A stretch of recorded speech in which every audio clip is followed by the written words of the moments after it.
우리 교회는 계속해서 산상수훈 말씀을 통해서 함께 은혜를 나누고 있는데요. 행복한 교회와 우리 성도들의 삶이 될 수 있기를 간절히 소원합니다. 오늘은 팔복에 대한 5번째 말씀인데 긍휼히 여기는 자는 복이 있습니다 라는 제목으로 함께 말씀을 나누겠습니다. 오늘 7절 말씀을 우리가 다시 한번 읽어보길 원합니다.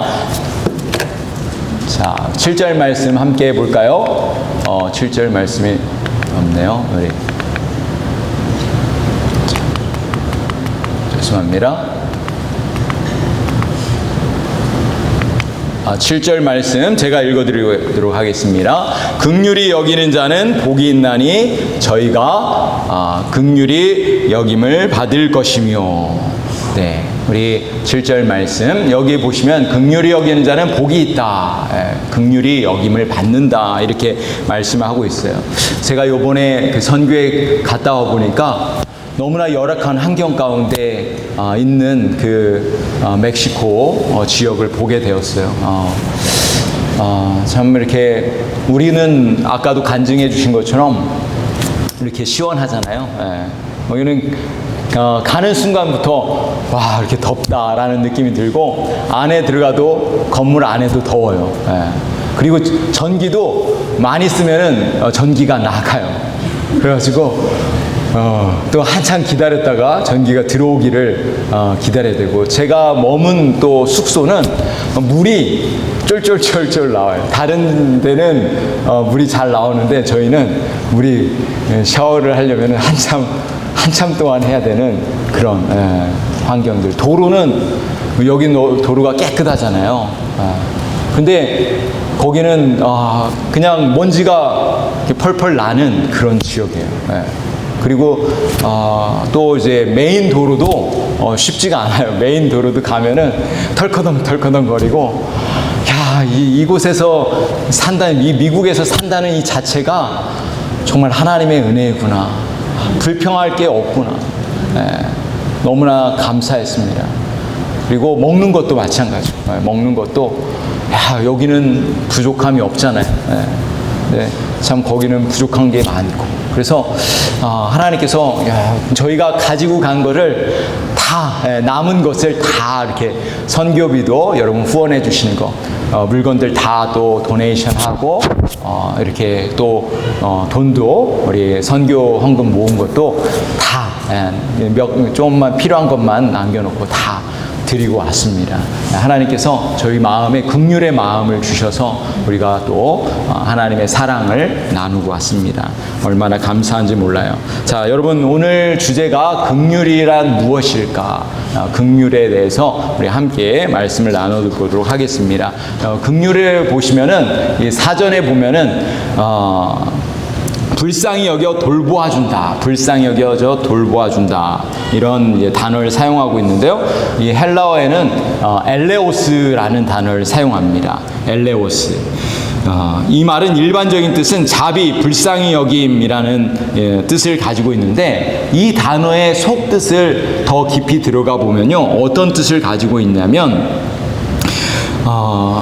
어머니의 태, 히브리어 단어는 라훔이라는 이 단어를 사용하고 있는데요. 레헴이라는 단어가 라훔이라는 이 단어와 연결되어 있어요. 이 어머니의 태, 자궁을 뜻하는 이 단어에서 파생된 단어가 바로 긍휼이라는 단어라는 뜻입니다. 이 어머니가 아기를 품는 것, 이것이 바로 긍휼이라는 거예요. 긍휼이라는 단어는 그저 누군가를 보았을 때 느끼는 이 동정심 또는 불쌍한 마음 정도가 아니라, 마치 어머니가 자식을 사랑하는 마음으로 품는 그런 것, 그것이 바로 긍휼이라는 것입니다. 하나님께서 우리를 품으시는 사랑의 마음이 바로 긍휼이라는 거예요. 고아와 과부를 사랑하시는 하나님의 마음, 죄인들을 불쌍히 여기시는 그 사랑의 마음이 바로 긍휼이라는 것입니다. 여러분, 최근에 우리는 여러 소식들을 듣잖아요. 최근에 텍사스에서 홍수로 인해서 정말 많은 사람들이 120명의 어린아이들도 있고 어른들도 있고 많은 사람들이 죽었고 또 아직도 다 찾지 못해서 실종되어서 찾고 있다는 그런 소식을 듣고 있지 않습니까? 우리가 그런 소식을 들을 때 어떤 마음이 듭니까? 안타깝고 그리고 불쌍히 여기는 그런 마음이 들잖아요. 최근에 또 한국에도 비가 너무 많이 와가지고 홍수로 인해서 또 어려움 당한다는 그런 우리의 조국의 소식을 들을 때 여러분의 마음은 어떻습니까? 안타깝잖아요. 그죠? 비록 우리가 미국에 살고 있지만 그런 재난과 아픔의 그런 소식들을 들을 때 우리 마음에 안타깝고 불쌍히 여기는 그런 마음들이 든다는 것입니다. 이것이 바로 긍휼이라는 거예요. 지난 멕시코 선교를 준비하면서 우리 선교사님께서 여러 가지 이제 물품들이 좀 도네이션을 부탁을 하셔서 저도 우리 성도들한테 말씀을 드렸더니 우리 성도님들이 기쁜 마음으로 또 여러 가지 물건들을 도네이션 해주시고 또 선교헌금도 도네이션 해주셔서 우리가 또 마음껏 전달해드리고 또 그렇게 선교 사역을 잘 감당하고 왔습니다. 바로 이것이 긍휼의 마음이라는 거예요. 오늘 이 말씀처럼 마태복음 예수님께서는 이런 말씀을 하셨습니다. 마태복음 10장 8절에 보면은 이렇게 말씀하고 있습니다. 같이 한번 읽어볼까요? 너희가 거저 받았으니 거저 주라. 우리는 이 땅에 살면서 얼마나 많은 사랑을 받았는지 모릅니다. 하나님께서 부어주신 사랑, 우리 성도들의 사랑, 우리 부모님의 사랑, 또 가족들의 사랑, 정말 수없이 많은 사랑을 받았습니다. 감사하며 살기에도 우리는 사실 시간이 부족합니다. 한번 우리 옆 사람을 보시면서 이렇게 한번 말씀해 주시면 감사하겠습니다. 감사하며 삽시다. 감사하며 삽시다. 한 번 더 할까요? 사랑을 베풀며 삽시다. 우리가 거저 받았으면 또 거저 줄 수도 있기를 간절히 소원합니다. 골로새서에 보면은 이런 말씀이 있어요. 우리의 사랑을 나누는 것뿐만 아니라 이런 골로새서에 보면은 귀한 말씀이 있는데 이 말씀도 같이 한번 읽어보겠습니다. 누가 네게 혐의가 있거든 서로 용납하여 피차 용서하되 주께서 너희를 용서하신 것과 같이 너희도 그리하고. 아멘. 이 자리에 있는 우리 모든 성도들은 용서를 받으신 분입니다. 저도 용서를 받았고 여기에 계신 모든 분들은 하나님으로부터 용서를 받으신 분입니다. 여러분 믿으십니까? 아멘. 우리가 죄 용서함을 받았기 때문에 하나님의 자녀가 된 줄로 믿습니다. 예수님께서 친히 우리의 모든 죄를 위해서 대신 십자가에 죽으심으로 인해서 우리의 모든 죄를 용서해 주셨습니다. 할렐루야. 네, 그렇습니다. 우리 주님은 하나님의 자녀들에게 사랑과 용서 그리고 긍휼을 실천하라고 명령하십니다. 우리 교회 모든 성도님들이 우리 주님의 말씀을 듣고 또 실천하며 그렇게 살아가실 수 있기를 긍휼을 실천할 수 있기를 우리 주님의 이름으로 간절히 축복합니다. 자, 여러분 그렇다면 긍휼은 어디서 나오는 것일까요? 여러분 긍휼이 어디서 나올까요? 하나님으로부터 나오는 거예요. 긍휼은 긍휼이 많으신 하나님으로부터 흘러나오는 것입니다. 여러분 하나님이 어떤 분이십니까? 긍휼의 하나님이십니다. 사랑의 하나님이십니다. 이 긍휼은 하나님의 성품입니다. 시편 103편은 분명하게 이렇게 말씀하고 있어요. 우리 함께 읽어볼까요? 여호와는 긍휼이 많으시고 은혜로우시며 노하기를 더디하시고 인자하심이 풍부하시도다. 아멘. 우리 하나님은 어떤 하나님이라고요? 긍휼이 많으신 하나님, 은혜로우신 하나님이십니다. 은혜가 가득한 하나님이십니다.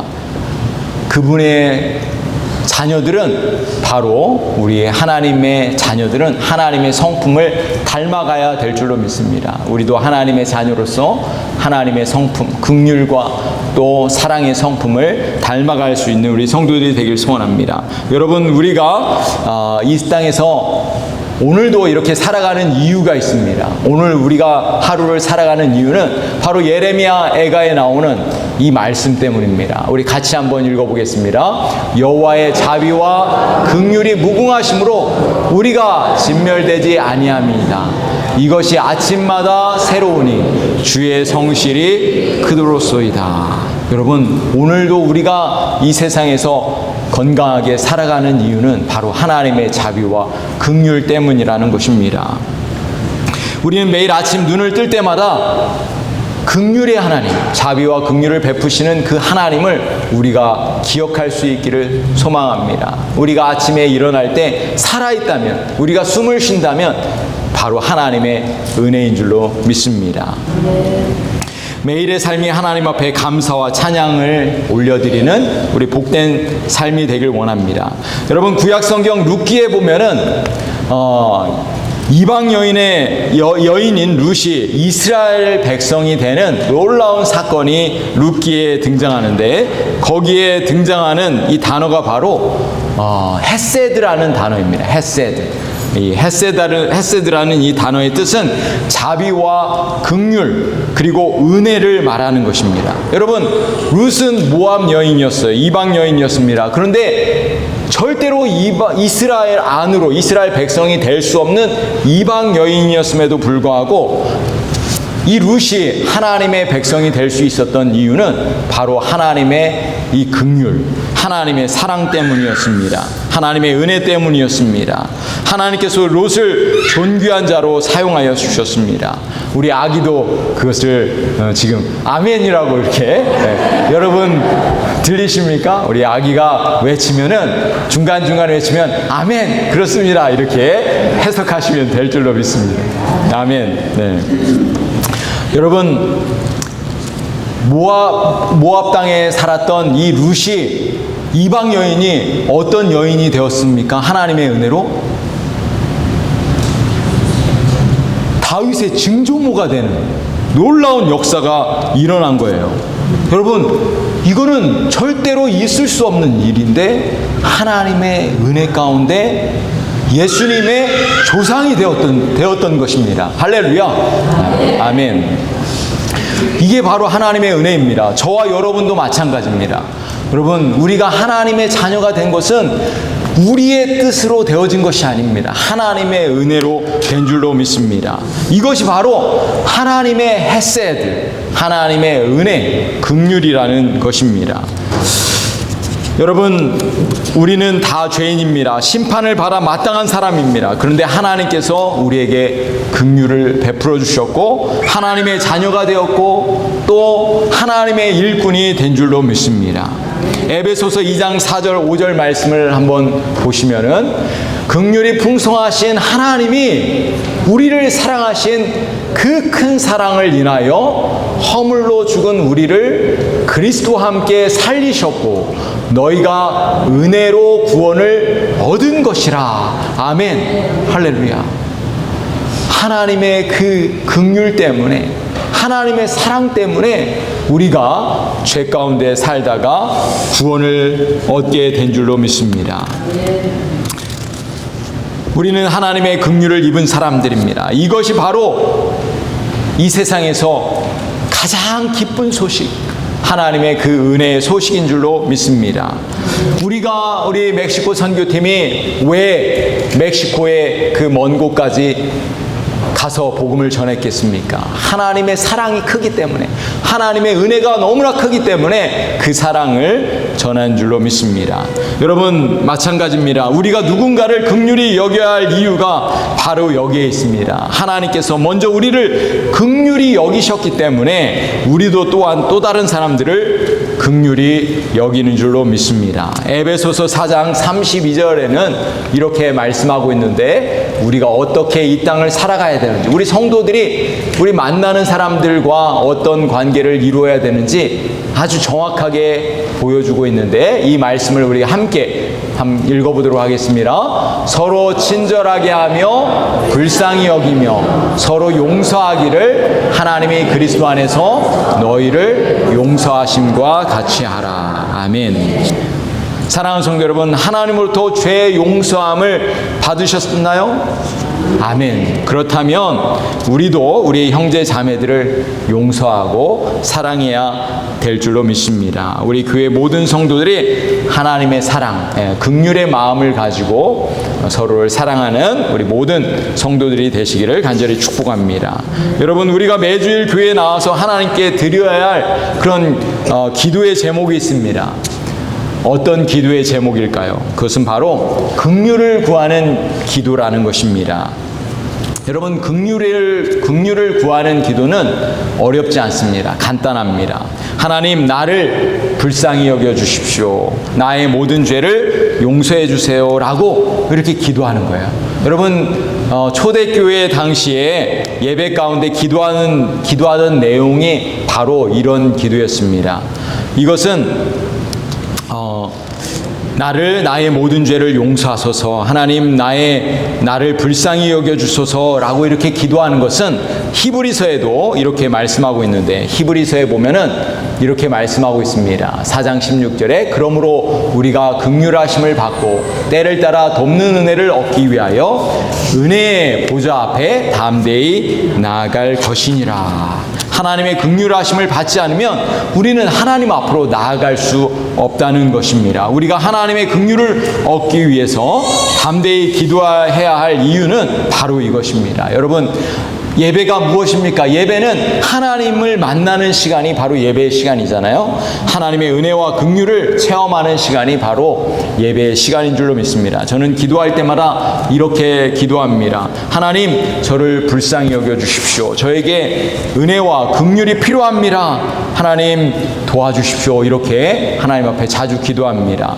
우리 모든 성도들의 기도가 바로 이런 기도가 되어야 될 줄로 믿습니다. 이런 기도를 하는 사람만이 또 다른 사람들을 긍휼히 여길 수 있기 때문입니다. 우리 성도들을 위해서 중보 기도할 때도 우리는 동일한 기도가 필요합니다.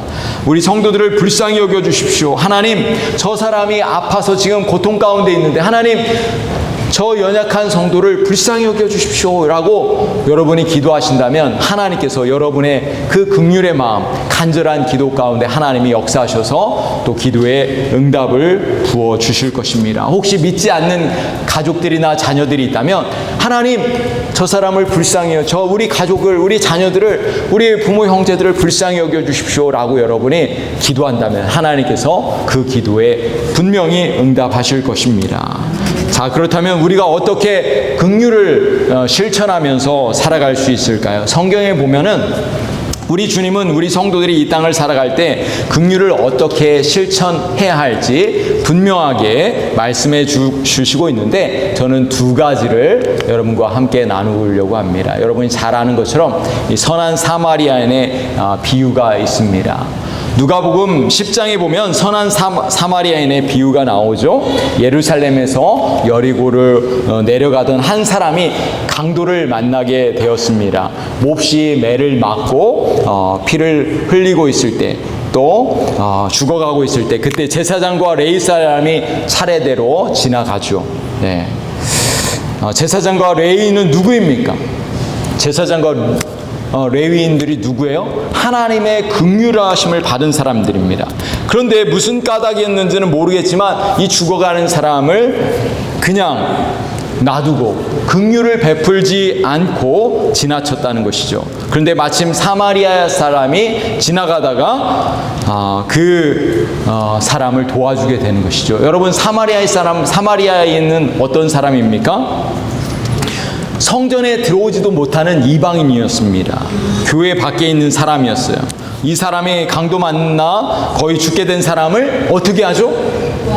불쌍히 여겼다는 거예요. 긍휼의 마음을 가지고 자신이 가지고 있는 그 포도주와 기름으로 상처에 바르고 또 자기의 그 짐승에 태워서 주막으로 가서 치료를 받게 했던 것이죠. 뿐만 아니라 치료비가 더 들면은 나중에 와서 다 갚아주겠다고 이렇게 하고서 떠나는 그런 이야기, 예수님의 그 선한 사마리아인의 그 비유를 우리는 잘 알고 있습니다. 그러면서 예수님께서 이렇게 말씀하시죠. 내 의견에는, 내 생각에는 이 세 사람 중에 누가 강도 만난 자의 이웃이 되겠느냐? 제자들이 대답합니다. 긍휼을 베푼 사람입니다. 그러자 주님이 뭐라고 말씀하시죠? 우리 주님께서 뭐라고 말씀하십니까? 너도 이와 같이 행하라. 다시 말하면 너희도 긍휼을 베풀라 이렇게 말씀하십니다. 예수님께서 이 말씀을 하신 분명한 의도는 무엇입니까? 너희도 선한 사마리아인처럼 긍휼을 베풀고 어려움에 처한 사람들을 도와주라 이렇게 말씀하시는 것입니다. 너희가 긍휼을 받았다면, 하나님의 사랑을 받았다면 그 사랑을 나누는 것은 당연한 것이다 이렇게 우리 주님께서 말씀하셨습니다. 두 번째 비유가 나오는데요, 자비롭지 못한 종에 대한 비유가 마태복음 18장에 기록해 놓고 있습니다. 여러분, 이 비유는 어떤 비유냐면 1만 달란트 빚진 자와 100데나리온 빚진 자에 대한 이야기죠. 네. 어떤 나라에 1만 달란트 빚진 자가 있었습니다. 여러분, 1만 달란트가 얼마인지 여러분 아시나요? 1만 달란트. 1달란트는 6,000데나리온인데 이 6,001 하루 품삯이 1데나리온입니다. 그러니까 16년 동안 해당하는 금액입니다. 우리나라 화폐 가치로 환산해 본다면은 대략 하루 일당을 10만 원 정도로 계산할 때 1달란트는 6억 정도가 되는 돈입니다. 그러면은 1만 달란트는 얼마냐면 6조에 해당하는 금액입니다. 여러분, 1만 달란트의 빚을 지고 있다는 이 표현이 무슨 뜻인지 아십니까? 어떤 표현일까요? 6조에 해당하는 돈. 이 빚을 갚을 수 있어요? 죽을 때까지 갚아도 갚을 수 없는 거죠. 네. 평생 갚아도 갚을 수 없는 돈이라는 것입니다. 그 상황을 알고 있는 주인이 그 1만 달란트 빚진 자를 어떻게 해줍니까?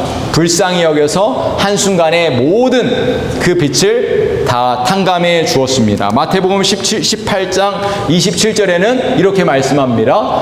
그 종의 주인이 불쌍히 여겨 놓아 보내매 그 빚을 탕감하여 주었더니. 여러분, 이 사람의 기분이 어떨까요? 얼마나 감사합니까? 자신의 빚을 모두 이 탕감받은 사람은 평생 동안 눈물을 흘리며 감사하며 살아야 됐을 것입니다. 그런데 이 사람이 어떻게 했습니까? 어떻게 했죠? 그렇게 했습니까? 감사하며 평생 그 은혜를 갚으면서 살았습니까? 아니죠. 어떻게 했습니까?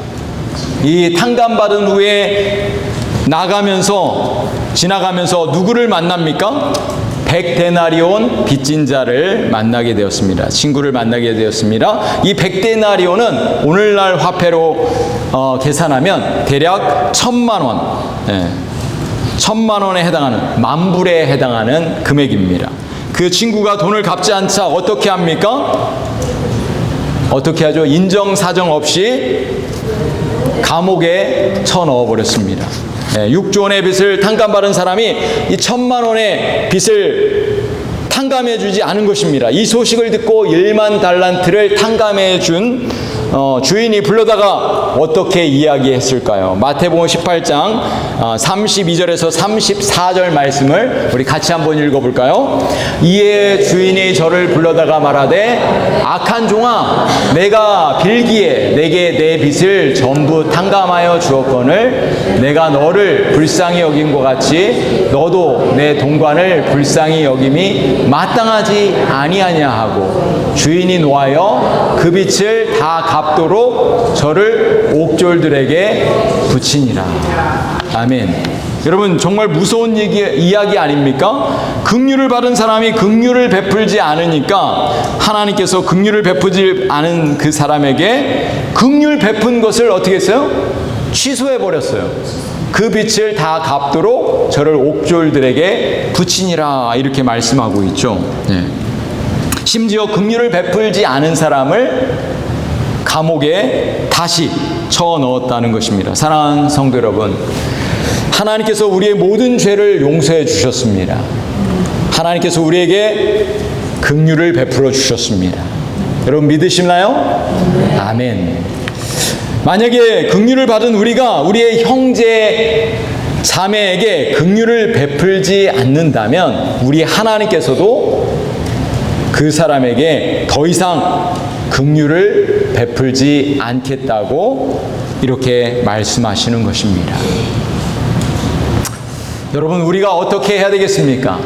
어떻게 해야 할까요? 긍휼을 베풀며 살아야 될 줄로 믿습니다. 용서하며 우리가 살아야 될 줄로 믿습니다. 우리 한번 옆 사람을 보면서 이렇게 말씀해 주세요. 하나님께서 우리의 모든 죄를 용서해 주셨습니다. 하나님께서 우리의 모든 죄를 용서해 주셨습니다. 긍휼을 베푸는 자가 됩시다. 긍휼을 베푸는 자가 됩시다. 아멘.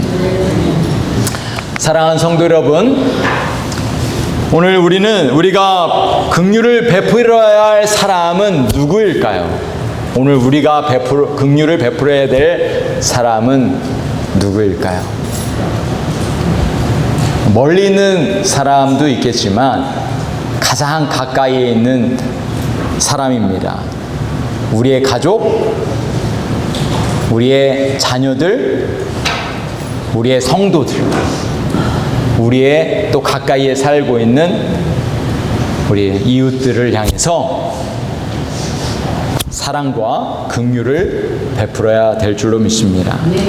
또 어려움에 처한 사람을 볼 때마다 우리는 그 사람들에게 긍휼을 베풀어야 될 줄로 믿습니다. 경제적으로 육체적으로 고통당하는 사람들이 있을 때, 또 복음이 없어서 또 영적으로 죽어가는 사람들이 있을 때 그들을 불쌍히 여기면서 그들에게 긍휼을 베풀어 주는 저와 여러분, 우리 모든 성도님들이 되시기를 간절히 소원합니다. 사랑하는 성도 여러분, 긍휼히 여기는 자는 어떤 복을 받을까요? 긍휼히 여김을 받게 되는 것입니다. 우리 모든 성도들이 하나님의 마음, 긍휼의 마음을 가지고 실천할 때 이 세상은 축복의 문이 열리게 될 줄로 믿습니다. 아름다운 우리 교회, 아름다운 가정, 아름다운 이 나라가 될 줄로 믿습니다. 하나님의 나라가 임하게 될 줄로 믿습니다. 우리 모든 성도님들이 긍휼을 베풀며 살아가시는 우리 모든 성도님들 되시기를 우리 주님의 이름으로 간절히 축복합니다. 기도하시겠습니다.